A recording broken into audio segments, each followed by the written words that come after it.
Hello everyone, welcome to another episode of My Camper Build. What have we got installed for you today? Well, it's been about a week, 2 weeks roughly, with some things that have happened along the way, and so I had to have a look at how we're going to resolve it. As you can see, the camper is sitting behind me off the trailer, and that was due to a friend of mine looking at the last episode. Uni said that I think it's not going to make it through the garage. However, I did make all those calculations and it was going to make it out of the garage. But it didn't. And what happened? Well, a couple of things I've tried. The garage is not flat on the exit, so it's on a decline. Made it through the opening because it's a massive opening. It's about 2.7, which I calculated, worked everything out. Lowered the tyres, took the front 2 tyres off the dual axle, and lo and behold, it's going out. But what I didn't anticipate was the decline. As soon as it hit the decline, the arse end of it, the top end here, obviously goes up like that and hit the garage door. So that didn't work. So I got my mate Daddy to come and have a look as I was pulling it out, and yeah, we couldn't do it. So the next best thing was to remove it off the trailers, and making some other changes, putting the spacing for the air vent, a couple of minor things that need to be added in for the kitchen area. So. And the cupboard area, so a couple of more steel beams to go in there as well, not many. And I think on the next episode we're going to take it out. So this one, a few things installed, interesting. I hope you enjoy it. If you like the videos, like and subscribe, so you can get a hold of the next video when it comes up. Not that it matters to me. I'm enjoying what I'm doing, and I've learned a lot of things, and if I can put those across to other people to get ideas when they're building their campers, well, why not? Anyway, enjoy. Okay, off to the garage. We'll have a little walk around, and we'll have a look at what we've done so far, and then I'll change my gear and start working on the remainder. Let's do a little bit of a walk around. So let's have a look at what we've got at the moment. Okay, so what we have is the frame, and yes, it is sitting off the trailer because of this opening. That's a 2.7 opening, but didn't work. Anyway, so little extras that I've added on. I looked at this part here, and it was going to look pretty bare, the front of it, so I've added in another window, which I think is going to aesthetically make it look a lot more nicer on the road. So here is our front entry. We've got another window here, and I've been working on putting in the air vent, so that's where the air vent is going. So if we step inside, you can see that I'm about 300 off the ground. So I mean 300 below the camper. So it's got plenty of head space. And this section here, I'm looking at doing overhead cupboards. And this is the back end of the kitchen, which will be covered, and we'll have our Murphy bed in this section here. So the Murphy bed will fold up in that manner, hopefully when I get to that. So this is where it is so far. There's a couple of things that I need to do. I need to put a beam that runs across from there to there. So the bench top that I'm going to get from Bunnings, they've already got ready-made bench tops which look very nice. It's going to sit on there, and we're going to have some cupboard space underneath here as well. In order to support that, I'm going to also need to put in right here a crossbar going across there, and a crossbar on this side as well, just to secure it.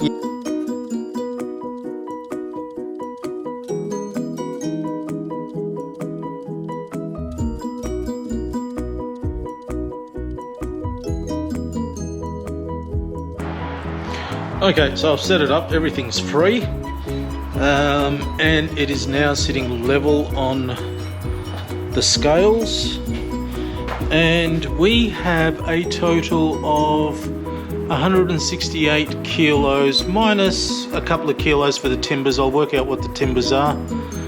I'll weigh those separately once I take them off, and that's what the frame is weighing at the moment.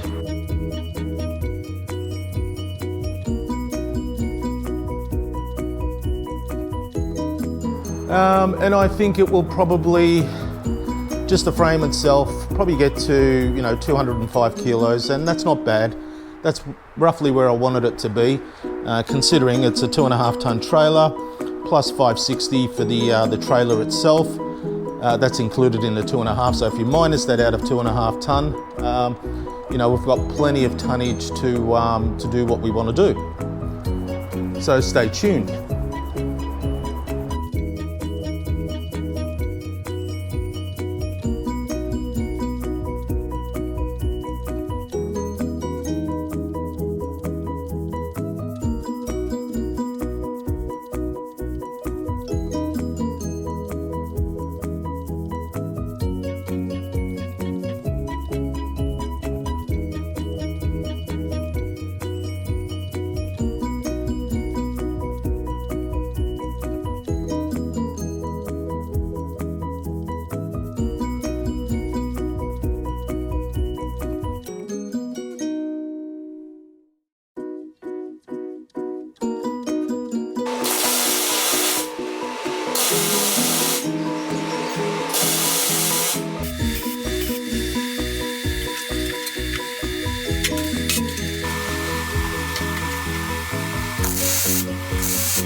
I need to install another cross member on the back of the camper because it needs to support the bench top that's going into the kitchen area. I'll show you what I mean. I'll just turn this around.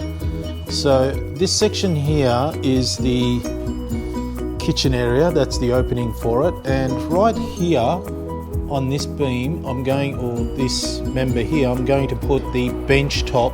It's got to be about there, and I need to transfer this level here, or this height, across over there, because I want to install this piece of steel, which I've cut already. So this piece of steel is going to run along this section here.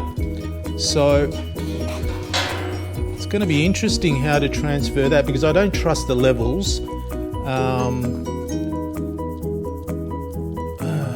Maybe just take a square across, not sure. I've got a couple of ideas. So I'm going to try two things. I'm going to try, this is probably the easiest way, right? But it doesn't reach all the way to the other side. I can square it off to this piece here and then take that across, but it doesn't reach all the way across. So another thing I was thinking was maybe a water level. Let's wait and see what happens.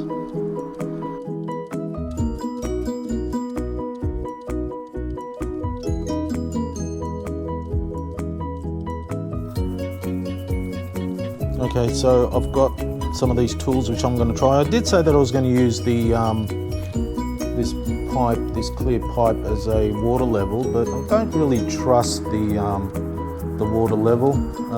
So we'll see what, I might just go by the square. Got to just transfer that and transfer from here to there.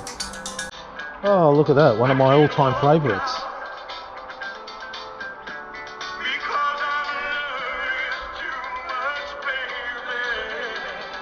We'll just let that play in the background then. Okay.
So we've now just transferred that over.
Okay, I filled the tube and got all the air bubbles out, because it's important to get the air bubbles out, and you just need to put a cap there for the time being. Alright, let's just clean this up a little bit and just check that there are no air bubbles, and if there are, we've got to get those out. Just tap away if there's any to release it up to the top.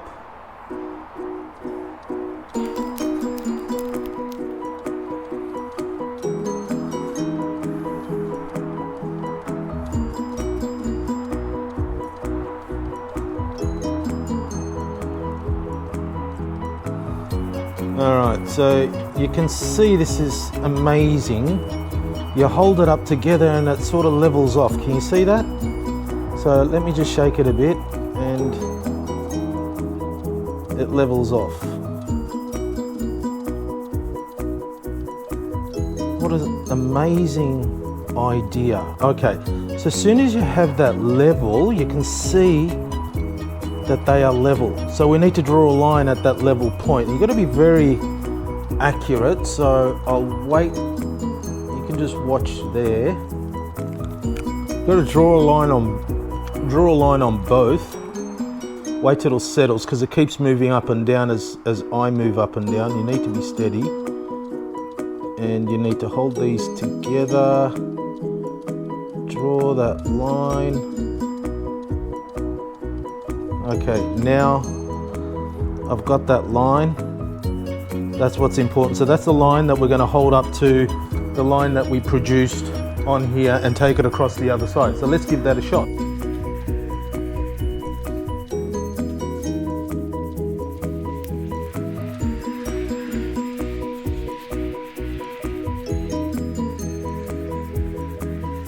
Okay, so now we've got to get the first one and hold it on that line, and it's important that we've got to keep it low as well. Oh, we've got to keep it so close together or else the water is going to leak out. So I can't.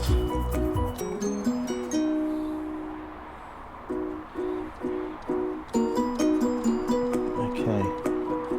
The way we do this is that I drop this. It's going to be difficult. One person. Oh, nearly spilt it. Oh, jeez, that's difficult.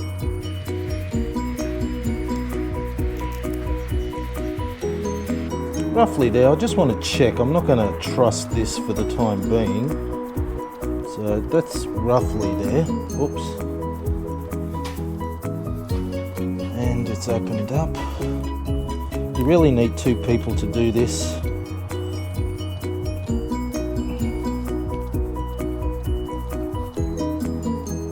Ah, well, there you go. That didn't work. Let's just check it again. No. So the angle has changed because I spilt it. This is too difficult.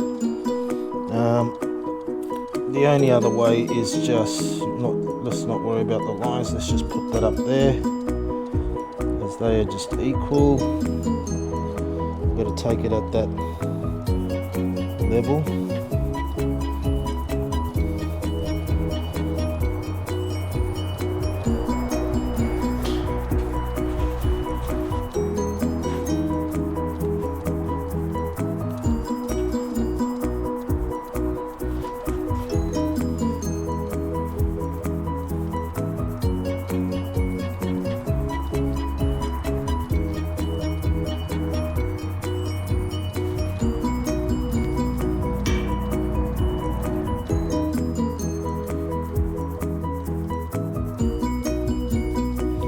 Yeah, not going to work.